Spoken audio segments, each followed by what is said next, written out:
I'm coming! Doctor, what is happening to me? Well, we were giving you a red blood cell transfusion this morning to replete your blood levels, and I'm worried that you may have developed a transfusion reaction. What do you mean by transfusion reaction? The nurse told me that your blood pressure dropped and you had a fever 20 minutes ago. I fear that this may stem from many reasons that collectively make up something called transfusion reactions. These are rare events occurring in 1 to 3% of all transfusions. Patients can present with fevers, chills, shortness of breath, wheezing, anxiety, decrease in blood pressure, flushing, rashes, and/or red-colored urine.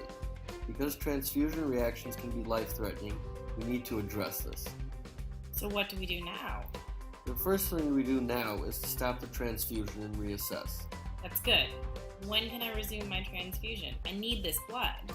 The nurse checked the requisition label as well as some of the associated paperwork for the unit of blood you were given, and the bag was indeed intended for you. So we need to figure out what caused your symptoms. There are steps we need to take to make sure the blood isn't reacting to the transfused blood. And what are those steps? First, we're going to have to redraw your blood, and you're going to need to give us a new urine sample. Why? You already have drawn my blood like 1,000,000 times. This time, we're assessing your post-transfusion blood for signs of a transfusion reaction, which sometimes makes your blood cells burst. We can check for that by looking at your blood sample visually for a pink color in your plasma, which is normally clear, as well as checking for levels of substances your blood cells release. That sounds terrible. That's the reason why we need to find out the cause. There's more.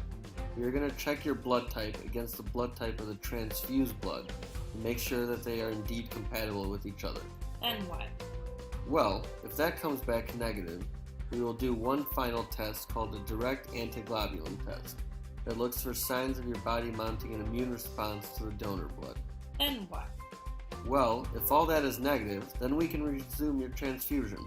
So why did I have a fever? Why did my blood pressure drop?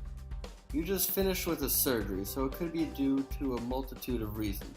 But let's cross that bridge when we get there. For now, we want to focus on the most pressing issue, i.e. the possibility of a transfusion reaction.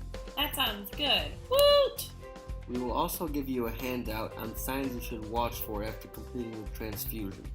Delayed reactions can happen weeks out from your original transfusion. Any other questions? No. Thank you, doctor. You're welcome. Take care and make sure to contact us if anything comes up.